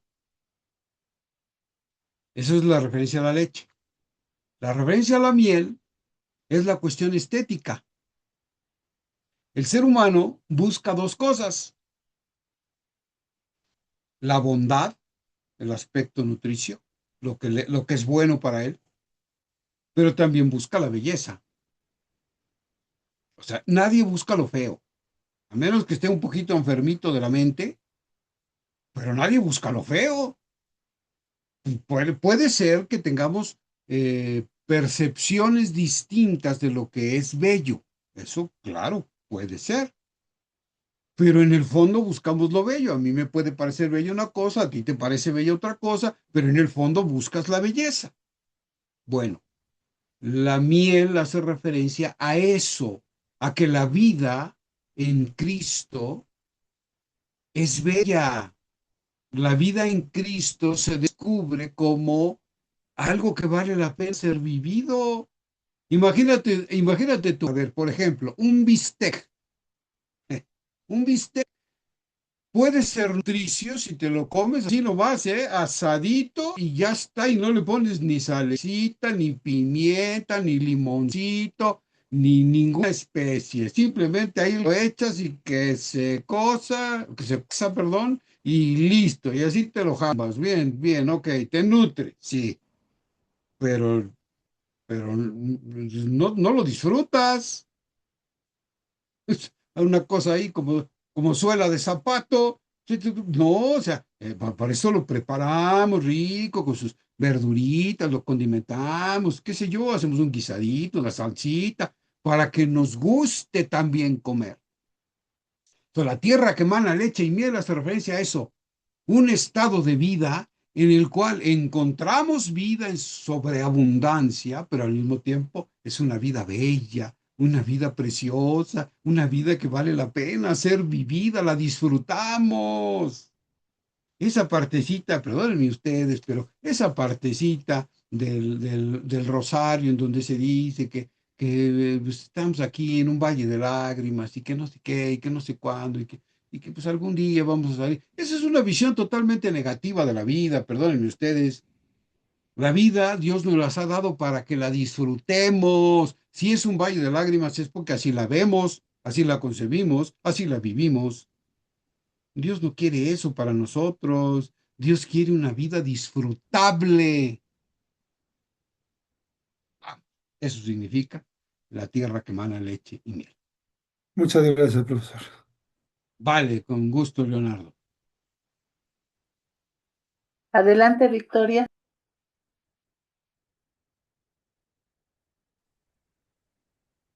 Profesor, buenas noches. Entonces, Buenas con lo que noches. acaba de decir y con lo que nos ha estado explicando, a ver si le entendí bien, en la cita que abarcaría es parte de lo que yo capté, sería cuando dice el Señor, Dios quiere que tengamos una vida plena y en abundancia, ¿verdad? Porque es lo que Él quiere, que tengamos una vida plena. Y lo que acaba de decir, yo creo que lo especifica mejor. Exacto. Comprendiste perfectamente, Victoria. Muchas gracias. Gracias a usted por sus enseñanzas. Adelante. Rosy, ¿verdad? Ujú. ¿Yo? Gracias, muy buenas noches. Pues bueno, yo estaba aquí pensando en lo de la santidad, porque pues en la palabra de Dios dice, sean santos como yo soy santo. Yo entendía esa santidad como Abraham, que teníamos que nosotros estar esperando una misión, ¿no? Como decimos, bueno, pero ¿qué es lo que quiere Dios de mí, no? Y siempre, ¿qué es lo que quiere Dios de mí? Entonces, pues uno, bueno, yo en forma personal pensaba que pues buscaba, sí tenemos una misión, pero siempre estar así como alertas de qué es lo que quieren, ¿no? A un proyecto o algo así, pero ahorita nos dio la clave y dice, o sea, un sacerdote una vez en una homilía decía, ustedes van a pecar, ustedes van a caer, ustedes van a equivocarse, pero nunca pierdan de vista la meta. Esta es la meta, lo que usted nos acaba de decir, tener siempre la mirada fija en Jesús y la perfección en el amor. Por eso dice Dios, sean perfectos como vuestro Padre. Y esa es la santidad. O sea, yo no necesito hacer una cosa extraordinaria, por ejemplo, pues a lo mejor no voy a resolver, voy a encontrar una vacuna, ¿verdad? A lo mejor no voy a hacer una cosa despampanante, pero el estar con los niños, el hacer mi quehacer diario, el hacer lo que a mí me toca, como se dice, haz lo que te toca, disfrutar de lo que dice usted, de la vida, de las cosas, de la casa, de los seres queridos sin apegarse. Entonces, la santidad la podemos resumir en hacer lo que nos toca en el momento en que nos toca hacer, por así decirlo, con amor. Así es. Y entregarle, viene ahorita a mi mente aquel pasaje de la pésimamente llamada multiplicación de los panes, porque Jesús no multiplicó panes, pero bueno, ese no es el punto. El punto es que en ese pasaje, ¿se acuerdan que los discípulos, cuando Jesús les dice, denles ustedes de comer? Hay una multitud ahí esperando, está hambrienta, y ellos le dicen, pues ya dile que se vayan a comprar su comida, ¿verdad? Antes que le cierren la tiendita de conveniencia, porque ya se hace tarde, van a cerrar, y lo que van a comer. Y les dice Jesús, no, denles ustedes de comer. Pero es que nosotros solo tenemos muy poquito, no alcanza para todos. Y le pregunta a Jesús, ¿qué es lo que tienen? Y ellos le dicen, pues 5 panes y 2 peces. ¿Qué son 5 panes y 2 peces para dar de comer a una multitud? Y entonces Jesús les dice, denme esos 5 panes y 2 peces. Es decir, denme lo que tienen, pero denmelo con fe, denmelo con amor. Y ya verán, yo me encargo de darle de comer a las multitudes. Es exactamente eso lo que es la santidad. ¿Qué tienes? Pues mis 5 panes y 2 peces es esto, lo que yo tengo. Para cada quien, 5 panes y 2 peces, pues cada quien sabrá lo que significa. Todos tenemos dones, todos tenemos pues algunas cosas que hemos intentado, proyectos, nuestros esfuerzos, pues esos son nuestros 5 panes y 2 peces, ¿no? Nuestra poquita fe en Jesús, qué sé yo.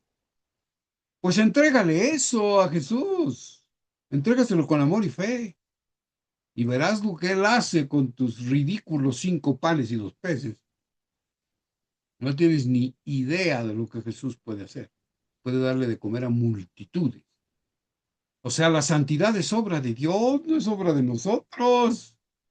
Por eso es ridículo pensar que la santidad consiste en haber logrado el culmen, ¿verdad?, de la perfección moral. ¿Qué ridiculez es esta? La santidad es lo que Dios logra en nosotros. Vale. Pues tú tienes la palabra, Mari, tú dices cuando le cortamos para que se vayan a trabajar. Pues había una mano más levantada que era de Patty, no sé si quiera preguntar porque o lo hace ahora o que ya para siempre, para que ya podamos comenzar. Patty,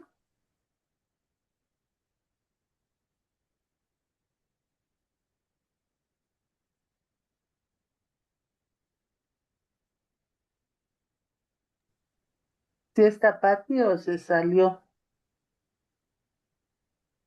Sí, aquí está. No sé si quieras hacer tu pregunta o comentario, Patty, para que podamos cerrar este momento. Gracias, es que tengo muy mal la señal, pero bueno, a ver si no se corta, me saca ahí. Yo, preguntarle al maestro, siempre me ha surgido la duda de cuando nuestro Señor Jesucristo dice, bueno, no dice, cuando en la Biblia dice que entregó el Espíritu, no sé si me pudiera explicar esa parte. A ver, el espíritu es la vida del hombre abierta a la voluntad de Dios. Eso es el espíritu. El hombre abierto a la voluntad de Dios, abierto a la trascendencia. Y eso se traduce en la obediencia a la voluntad de Dios. Pero lo que está queriendo decir ese texto es que Jesús pone en las manos de su Padre todo lo que él hizo para instaurar en el mundo el reino de Dios. Él hizo todo su esfuerzo. No fue suficiente porque pues es evidente que no se instauró el reino de Dios de manera total y absoluta.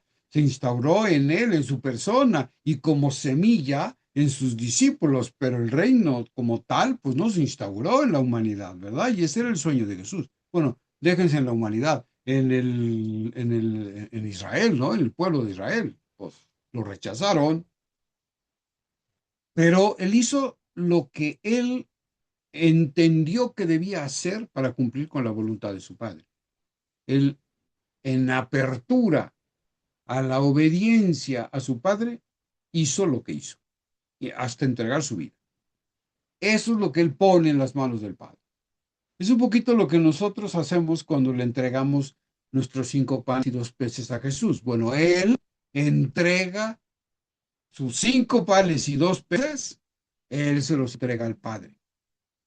Eso es lo que significa entregó el espíritu. No significa simplemente colgó los tenis. No, significa pongo en las manos de mi Padre todo mi esfuerzo, la entrega de mi vida.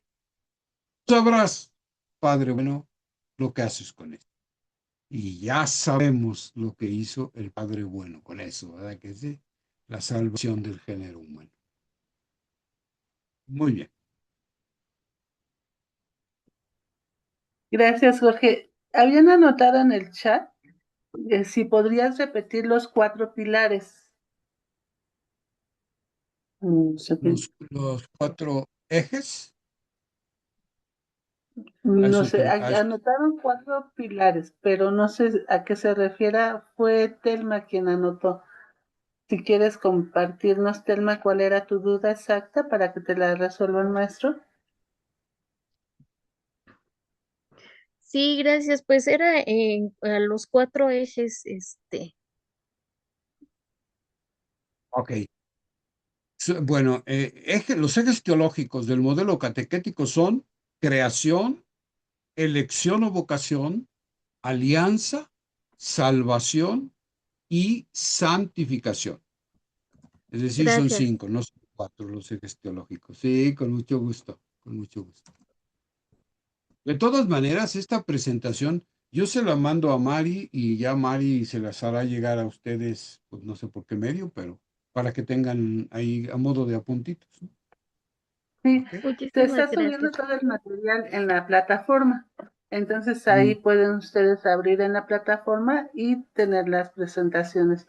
De hecho, al final de este día voy a abrir la plataforma para que ustedes puedan ubicar en dónde pueden localizar todos los materiales que ya se encuentran. El día de hoy subiría esta presentación, pero ya están la de los 3 días anteriores, al igual que las dinámicas. Y bueno, no sé si les quede alguna duda o algún comentario que quieran hacerle al maestro para poder continuar con nuestra actividad. Para la grabación de los videos, ya les había yo comentado, como yo los grabo en la nube, ya le pedí al encargado de la plataforma que los localice. Él me los va a mandar para que los pueda yo subir en la plataforma y ustedes lo puedan ver. El de hoy es diferente porque el maestro Jorge lo está grabando en YouTube. Ya nos mandará el link y yo se los hago llegar mañana para que lo puedan ver. Pero los de los demás días tenemos que esperar a que me los pase el encargado de la plataforma y yo se los haga llegar. ¿Sí? Por favor. Bien, Victoria, ¿tienes alguna pregunta?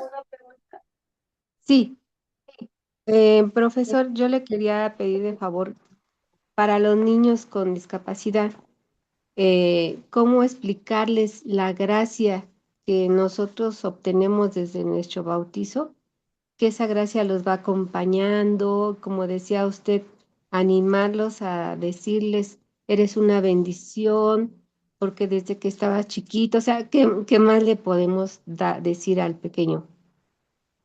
Bueno, yo creo que tienen ustedes que hacer todo un desarrollo. Digo, ustedes Ujú. son los expertos, ¿eh? Yo me dedico a la teología y a la Biblia, pero algo que se me ocurre es, en primer lugar, pues claro, em, acercar este mensaje con un lenguaje que ellos entiendan, desde luego, ¿no? Decir Sí. cada uno de los ejes, pero aplicado en su propia vida, sobre todo, lo que ellos están viviendo. Por eso es muy importante que conozcan ustedes a sus destinatarios de manera personal, porque cada uno de ellos vive en un contexto diferente. Y Sí, es entonces, que pues ellos, uno entenderá de una manera, desde su propio contexto, lo que es no sé, por decir algo, el descubrimiento del amor de Dios en la creación, y otro lo descubrirá de otra manera. A lo mejor un niño puede viajar un montón y ha visto un montón de amaneceres en la playa y qué sé yo, y a lo mejor desde allí se le puede hablar de eso. Pero a lo mejor hay un niño que en la vida ha ido a una playa y entonces habrá que ver qué cosas son las que le entran en relación para que allí él descubra la presencia creadora y amorosa de Dios. ¿No? Qué sé yo, son ideas muy generales que a mí se me ocurre porque yo no. Sí, allí me reconozco incapaz de traducir esto que le he dicho a un lenguaje ya mucho más para sus destinatarios, más adecuado para sus sí, es destinatarios. que sabe que bueno, le hacía yo esa pregunta porque en alguna ocasión alguna mamita con niño con discapacidad me comentó, sabe que a mí no me diga que mi hijo es una bendición, porque usted no sabe la manera en que yo he vivido y los problemas que he tenido. Entonces digo, ¿cómo aterrizar precisamente lo que usted nos dijo, ¿no? Somos todos una bendición en el contexto en el que nos movamos. Entonces, cuando esto me dijo la mamá esto, dije, bueno, entonces, ¿cómo abordar a la mamá para que esté a gusto ella y el niño en la catequesis y no sea nada más, pues ya vine por cumplir y ya hicimos lo que teníamos que hacer, ¿no? Entonces, digo, y hasta me dijo, ay, me han dicho muchas veces que Dios les da sus mejores batallas a sus mejores soldados y cosas así, pero a mí no me caen esas palabras. Entonces, eh, la pregunta a lo mejor no se la hice bien, ¿verdad? Pero sus palabras que ahorita me hicieron recordar lo que me dijo la señora, es decir, cómo eh, poder transmitir ese deseo de que también se incluya la mamá como una bendición en la vida, porque como usted dijo, hay que disfrutar la vida, hay que verla como dijo, como una tierra sagrada, que es la promesa de Dios, como una miel rica, ¿verdad? Y la leche que nos alimenta. Entonces, hilando todas esas cosas que nos ha enseñado, pues me vino a la mente lo que me dijo la mamá. Por eso es que te hago la pregunta, espero no haberlo revuelto. Gracias. Ah, no te preocupes. Ay, Mari sabrá mejor que yo. Sí. La Mira, anterior. sí, agradezco tu pregunta, Victoria, porque precisamente es lo que vamos a ver ahorita. Pero de antemano te digo, tenemos que estar escuchando. ¿Sí se escucha bien? ¿Sí? Ah, Escucha ok. eco, Mari. Ya. ¿Ahí ya se escucha mejor? Ya. Ok. Bien, miren, primero hay que escuchar a la mamá, verla, porque con lo que ella te comentó, yo puedo ver que ella todavía no acepta la situación de su hijo. Hay que, todas las familias llevamos un proceso de aceptación. Ella todavía se encuentra en el rechazo. No es que esté mal, hay que ayudarla a pasar a la etapa de la aceptación. Cuando ella acepte la condición de vida de su hijo, entonces va a hacer todo lo posible porque él esté bien y entonces los dos van a salir adelante. Ahorita de momento no podemos responder toda la pregunta porque esto lo van a ir resolviendo, por ejemplo, cuando esté con nosotros el terapista de familia. ¿Por qué sí son una bendición los hijos? Precisamente porque ella en primera creo que no se ha aceptado ella, por lo tanto no acepta a la condición de su hijo. Cuando logre aceptar la condición de su hijo y de ella, entonces va a ver la vida como nos lo decía Jorge. Yo tengo un hijo con discapacidad y al principio tienes rechazo, tienes ira, porque a mí, porque me pasó a mí, si yo no hice nada, porque mi hijo está así, porque no se compone, pero cuando aprendes a valorar lo que Dios te ha dado para que tú puedas servirle a hacer su voluntad a través de él, tú vas a lograr también tu santificación, como nos decía Jorge, cuando ella logre entender esto y que él también está logrando su santificación en la condición de vida que está, entonces va a mirar la vida con diferente perspectiva. Va a hacer todo lo posible por estar ella bien y su hijo. Si ella no está bien, su hijo no va a estar bien. Si ella está bien, entonces va a sacar adelante a su hijo. Y eso, y te decía, bueno, te adelantaste un poco porque precisamente es lo que vamos a ver ahorita. Toda esta parte teológica que nos dio Jorge es lo que vamos a ver y cómo lo aterrizamos con los chicos. Porque estos ejes teológicos son los que se manejan en las sesiones de catequesis que les damos. Lo manejamos también por las edades, porque recuerden que aquí es ver cómo también se lo vas a hacer saber al chico, a la persona con discapacidad a través del símbolo, recuerden. Quienes han tomado el curso inicial saben que esta catequesis es una experiencia de vida que se da, como bien nos dijo Jorge, somos mistagogos porque a través de los símbolos llevamos una experiencia de vida del chico para que tenga ese encuentro con Dios. Entonces, utilizamos los símbolos porque a través de los símbolos ellos tienen una experiencia, por ejemplo, nos preguntabas del bautismo. Podemos mostrarle como símbolo el agua. ¿Y qué pasa con esa agua? Si ahorita que hace calor lo toco, me refresca. La bebo y me quita la sed y mi cuerpo está mejor. O sea, el agua me da vida. Así como cuando a mí me bautizaron, yo pasé a ser hijo de Dios. Y Jesús te dice hoy en la cita bíblica, yo soy el agua que da la vida. Y te doy el mensaje de que Jesús te dice hoy, a ti Victoria, a ti Jesús, Jesús te dice hoy, yo soy el agua que da la vida. Y respondemos con un canto. Quienes ya conocemos el método sabemos todos estos pasos que llevamos. Entonces, ese símbolo nos va a ayudar a este eje por ejemplo, de la creación pudiera ser, ¿no? Porque el agua es creada por Dios, pero además nos lleva a que esa agua es la vida que Dios nos da a través de Jesús. Y es precisamente lo que vamos a trabajar ahorita.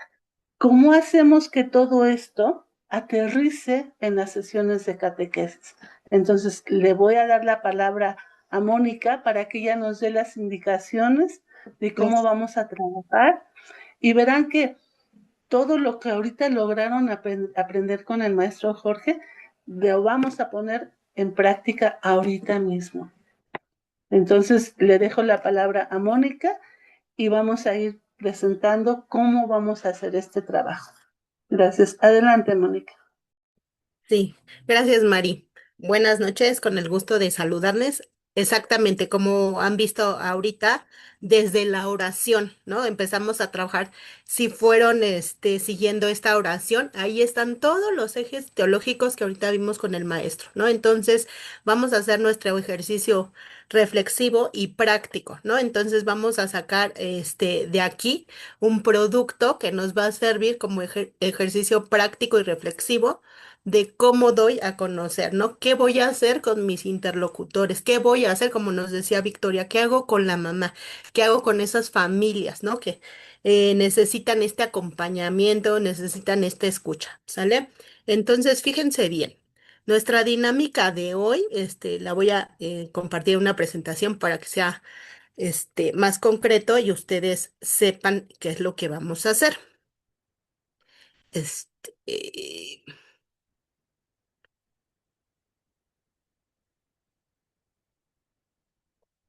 ok, miren bien. Nuestra dinámica de hoy se llama 5 palabras, 5 caminos. Ajá. Nuestro objetivo va a ser que ustedes comprendan los ejes teológicos como caminos de relación con Dios y reflexionen cómo pueden adaptarse según la edad y comprensión de las personas con discapacidad intelectual. Ajá. Y entonces, como son 5 ejes teológicos, nos vamos a dividir en equipos. Vamos a conformar, ahorita Mari nos va a ayudar a través del Zoom, a conformar 5 equipos. Y entonces a cada equipo le vamos a asignar un eje teológico. Ajá. Vamos a empezar a reflexionar rápidamente porque también ya no tenemos mucho tiempo y queremos que se vayan más para la cuestión concreta. Vamos a reflexionar qué significa este eje en la vida cristiana, el eje que les haya tocado. ¿Cómo lo explicamos a una persona con discapacidad intelectual? Acuérdense que vamos por edades, entonces si nos toca la edad infantil, adolescente o adulto. Y lo más importante, ¿qué símbolo y frase sencilla lo representa? Ajá, entonces, con esta va a ser como nuestra reflexión, pero asimismo vamos a ir sacando nuestra, nuestra, nuestro símbolo y nuestra frase, ¿sale? Entonces, fíjense bien, podemos darles algunas citas bíblicas, por ejemplo, aquí vemos el de la creación, ajá, algunas citas bíblicas que están relacionadas con, ¿no? Y entonces podemos sacar de aquí también.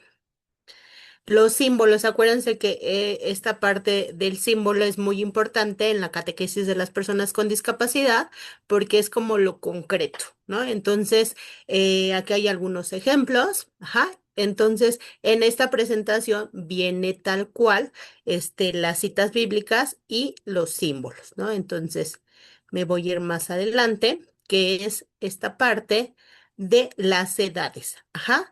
Ustedes van a escoger de qué edad van a ser sus interlocutores de esta propuesta. De 6 a 10 años, de 11 a 16 años, de 17 a 21 o de 22 años en adelante. Ajá. Y a lo mejor, por ejemplo, en el eje teológico de la creación, en la edad infantil, podemos poner de ejemplo, Dios hizo el mundo y me hizo con amor. Para un adolescente, soy parte de una creación que tiene propósito. Cuidar la vida es mi misión. Con algún adulto reconozco en la creación el reflejo del amor que Dios me invita a hacer. ¿Sale?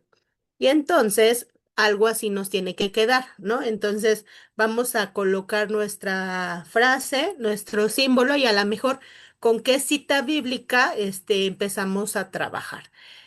Acuérdense que se les va a asignar el eje teológico y ustedes solamente tendrán que elegir el rango de edad. ¿Sale? No sé si hasta aquí hay alguna duda.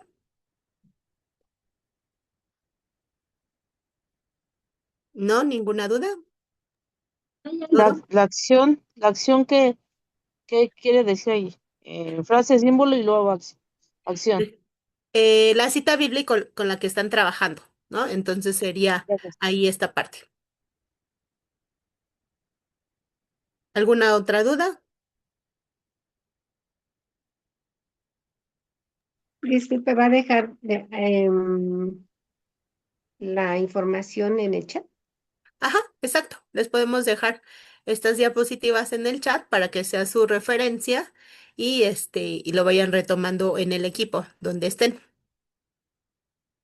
Ah, Ya Mari les compartió el archivo, entonces, acuérdense que rápidamente también vamos a nombrar a algún escribano que nos ayude a sistematizar estas ideas y presentarlo lo más concreto posible.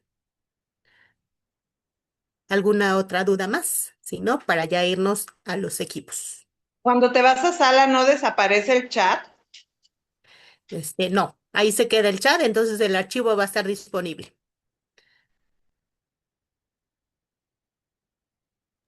Gracias. Sí. Denme un minuto para terminar de pasar las imágenes. Ahí van ustedes a ir encontrando el eje teológico, los símbolos de ese eje teológico, para que cuando les toque trabajar en el equipo que les toque, nada más busquen el eje y puedan trabajar más rápido, ¿sí? Déjenme terminar de pasar esto. O bueno, los voy a ir mandando a los equipos y yo termino de pasar las imágenes que me faltan, ¿sí? Para que no nos atrasemos. De todas maneras, aquí nos vamos a ir monitoreando las salas por si tienen alguna duda ya durante el ejercicio, ¿ok? Vamos a hacer 5. A las que somos del equipo no entramos a la sala para que podamos irnos rolando, ¿sí? Sí. Opciones. ¿Cuántos minutos dijiste? Ah, no, no les dije. Son 9:10. Daremos 15. 15 minutos, ok.